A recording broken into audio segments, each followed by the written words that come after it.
नमस्कार दोस्तों, आप देख रहे हैं बोले भारत। यूपी की सुर्खियों के साथ में अनुराग। हमारे साथ बातचीत के लिए मनीष जी। नमस्कार मनीष जी, समाजवादी पार्टी के मुख्यालय में ब्राह्मण समाज की बैठक होने जा रही है। बिल्कुल। कहा जा रहा है कि उसमें जनेश्वर मिश्र, जो कि सपा से जुड़े हुए थे, पुराने समाजवादी लीडर थे, उनको याद किया जाएगा।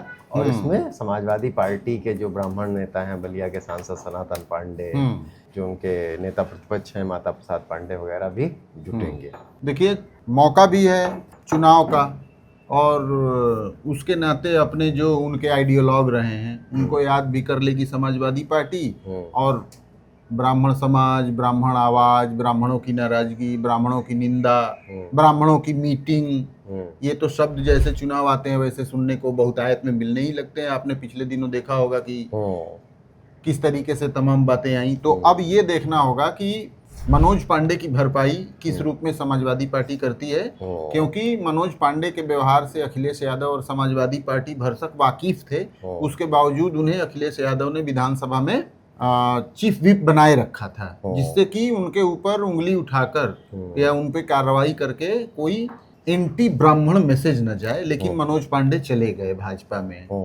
भाजपा में चले गए मतलब ज्वाइन तो नहीं किया, लेकिन मंत्री हैं। तो अब कुल मिला के ब्राह्मण राजनीति को लेकर भारतीय जनता पार्टी जो करती रही है कि उसका कोर वोट बैंक है, उसमें किस हद तक सेंध लगाती है समाजवादी पार्टी, इसके प्रयास चल रहे हैं। हालांकि ज़्यादातर समाजवादी पार्टी के नेताओं में आप पीडीए की बात देखेंगे, पिछड़े दलित अल्पसंख्यक में उनका फोकस है। लेकिन चूंकि ब्राह्मण कम्युनिटी एक नैरेटिव कायम करने में बहुत अहम होती है, इसलिए स्टेक होल्डर बनाए रखना चाहते हैं अखिलेश यादव जी। अब बड़े बड़े नेता आते हैं, वो क्या करते हैं। अभी कुछ दिनों पहले देखिए, मनोज पांडे भी एक ब्राह्मणों के सम्मेलन में रविंद्रालय में प्रोग्राम हुआ था। तो सभी पार्टियां कर रही हैं। बटुक पूजा की थी। सपा भी क्यों पीछे रहे। हाँ, चूंकि सपा पीडीए की बात करती है, इसलिए ब्राह्मण समाज की बैठक में उसके थोड़ा सा हेडलाइन जैसा बन जाता है। बिल्कुल। अगली खबर पर आते हैं। सीएम समीक्षा बैठक करेंगे कानून व्यवस्था को लेकर। तो कानून व्यवस्था को लेकर तमाम है, भी मुहर्रम आने वाला है और तमाम सारी परीक्षाएं वगैरह भी हैं और कुछ अपराध की घटनाएं ही हैं। तो इसको लेकर वो कुछ नहीं अनुराग, बहुत सारी अपराध की घटनाएं हो चुकी हैं। अभी 24 घंटे नहीं हुए, प्रयागराज में बहुत ही बड़ा मामला सामने आया है, जहां एक ही परिवार के 3 लोगों की जान चली गई। 2 महिला और 1 पुरुष। बिल्कुल, जान चली गई है। वो बहुत बड़ा मामला है, और वो भी प्रयागराज, जो कि कमिश्नरी बनाया गया और उस पर फोकस भी रहता है सरकार का। तो आने वाले कौन से कार्यक्रम है, उनकी क्या चुनौतियां हैं, इस पे तो बात होगी। जैसे मुहर्रम का जुलूस निकलता है, उसमें कानून व्यवस्था बनी रहे, नीट परीक्षा होनी है, और भी तमाम कार्यक्रम हैं। लेकिन कानून व्यवस्था का बड़ा मामला ये भी तो है कि इस तरीके की घटनाएं लगातार कहा जा रहा था कि लूटपाट में कर दी गई, घर में वो घुस के। हाँ, तो और इस तरह की तमाम सारी घटनाएं आई हैं, जिसमें ये कहा जाए जो छुटपुट घटनाएं होती हैं प्रभावित तो लोगों को ज़्यादा यही करती हैं। तो शायद सीएम इसमें कुछ अफसरों को निर्देश दें इस बारे में, बिल्कुल कि कड़े निर्देश दें। अगली खबर पर आते हैं। राम मंदिर चंदे और चढ़ावे में जो गड़बड़ी का मसला है वो गर्म है ही है। एसआईटी की टीम अयोध्या पहुंच ही चुकी है और आज ये चर्चा है, उसने पूछताछ की है तमाम लोगों से। गोपाल राव और चंपत राय से भी पूछताछ की जाएगी, और हो सकता है कि इस मामले में आज ये तो सुनने में आ रहा है कि चंपत राय से कल ही एसआईटी की टीम ने काफी लंबी पूछताछ की है। कल पूछताछ की है, और गोपाल राव से भी पूछताछ की है, जो लोग सीधे उसके काम से जुड़े हुए थे। बिल्कुल। और अब ये आज कहा जा रहा है कि हो सकता है कि एसआईटी आज 2 एफआईआर दर्ज कराए इस पूरे मसले को लेकर, क्योंकि अभी तक इस मामले में एफआईआर दर्ज नहीं हुई है। एफआईआर दर्ज नहीं हुई है, और ये सबसे बड़ा सवाल बनकर इस मामले में आया है कि इस मामले की जानकारी लंबे समय से थी, इसका भांडा फोड़ हो गया, लोगों को डिटेन किया गया, पैसे की बरामदगी हुई, लेकिन आखिर एक ऑफिशियल इन्वेस्टिगेशन के लिए तो एफआईआर जरूरी है ना, वो अभी तक क्यों नहीं हुई। राम मंदिर ट्रस्ट की तरफ से कम तहरीर दी जानी चाहिए थी। बिल्कुल भाई, कस्टोडियन तो वही है।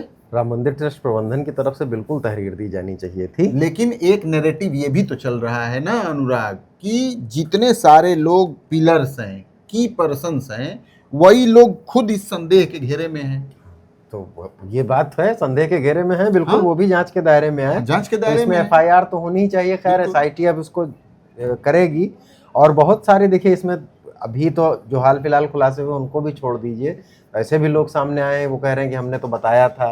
तो हमको नौकरी से हटा दिया गया। बिल्कुल। इस तरह की भी बातें हैं जो कि साल 6 महीने से चल रही हैं। बहुत चुनौतीपूर्ण है एसआईटी के लिए वहाँ पर इस पूरे खेल का भंडाफोड़ करना, क्योंकि जहाँ तक पता चला कई लोगों से बातचीत के आधार पे या जो खबरें आई अनुराग, उसमें हो ये रहा था कि नोटों का जो बंडल बनाया जा रहा था और जिस बॉक्स में उसे बैंक जमा करने के लिए ले जाया जा रहा था, तय बंडल से ज़्यादा बंडल उसमें रखे जाते थे और बताया कम जाता था और पैसे निकाल लिए जाते थे। ये तो सीसीटीवी में भी नहीं पकड़ में आया। नहीं। तो ये चेन ऑफ एविडेंस ये कलेक्ट करना और इसको एस्टेब्लिश करना विजय विश्वास पंत के लिए बहुत चुनौतीपूर्ण रहने वाला है। अगली खबर पर पाते हैं कि गोरखपुर से जाने वाली, साउथ तक जाने वाली तिरुवनंतपुरम तक राप्ती सागर एक्सप्रेस, जो कि इस रूट की काफ़ी महत्वपूर्ण ट्रेन है, उसमें बम की अफवाह सामने आई, जिससे काफ़ी कुछ देर तक अफरा तफरी जैसा माहौल रहा। हाँ अनुराग, ये ट्रेन तिरुवनंतपुरम से चली थी और उसको आज गोरखपुर पहुंचना है। इस ट्रेन में इस बात की अफवाह उड़ी कि किसी कोच में बम है, उसको लेकर इसको लखनऊ के ऐशबाग स्टेशन पे रोका गया करीब 9:45 बजे सुबह के आसपास, जब ये ऐशबाग पहुंची थी। वहां पर एसपी जीआरपी रोहित मिश्रा अपनी टीम के साथ पहुंचे।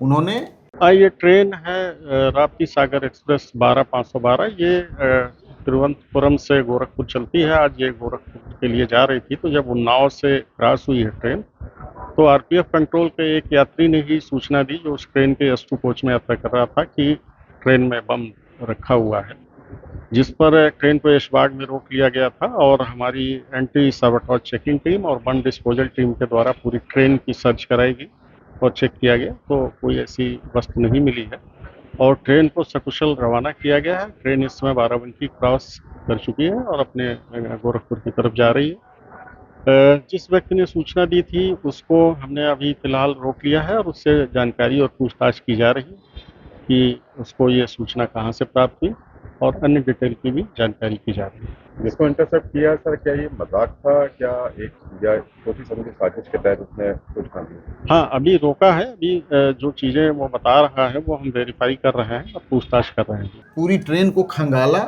और जब इस बात की तसल्ली हो गई कि कहीं कोई इस तरीके की बात नहीं है, महज अफवाह रही, तब ट्रेन को रवाना किया गया। बहुत लंबी दूरी ट्रेन है, भारत के एक कोने से लेकर और दूसरे कोने, गोरखपुर नेपाल बॉर्डर और तिरुवनंतपुरम राप्ती नदी को सागर से जोड़ने वाली ट्रेन बिल्कुल है बिल्कुल बिल्कुल। और मौसम की भी चर्चा कर ली जाए।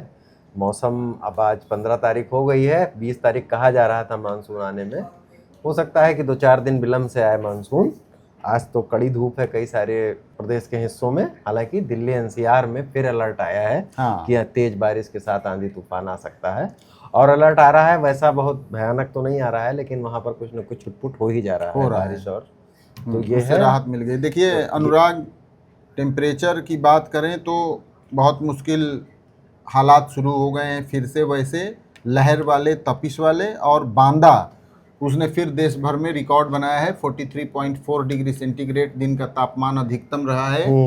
सोमवार के दिन का सबसे हॉटेस्ट सिटी बांदा रही है, जो कि पिछले दिनों लगातार वो रिकॉर्ड पे रिकॉर्ड बांदा बना भी रहा 48 से तो नीचे है। हाँ बिल्कुल। अच्छा, जहां तक मानसून की बात है, मानसून ऑलरेडी लेट है एक हफ्ता। देखिए यूपी में 10 तारीख से 15 तारीख के बीच में मानसून हिट करता है और जो मानसून का अभी संभावित डेट बताया है मौसम विभाग ने, वो बताया है 20 जून। तो ऑलरेडी वो 5-6 दिन 7 दिन लेट है। अब लेट कोई इशू नहीं रख रहा है, कोई इशू नहीं है। अब सिर्फ मतलब इतना है कि जो मानसून आएगा उसकी इंटेंसिटी कैसी होगी, क्या भर भर के बारिश लाएगा या फिर ऐसे ही जैसे अभी छिड़काव चल रहा है उतने से हो जाएगा। क्योंकि अब मानसून के आने का सीधा संबंध खेती से है।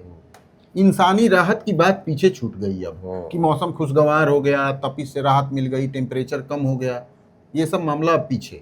तो उम्मीद की जानी चाहिए कि अच्छे से बरसेंगे बादल। इसमें सिर्फ एक तसल्ली की बात यह है कि पूर्वी बिहार में मानसून का प्रवेश हो चुका है, तो उसे सोनभद्र तक आने में ज़्यादा अब टाइम नहीं लगना चाहिए और थोड़ी पानी भर के लाएगा मानसून, ऐसी उम्मीद की जानी चाहिए। तो यूपी की सुर्खियां आज यहीं तक, कल फिर नई सुर्खियों के साथ मिलेंगे। देखते रहिए बोले भारत। नमस्कार, धन्यवाद। नमस्कार।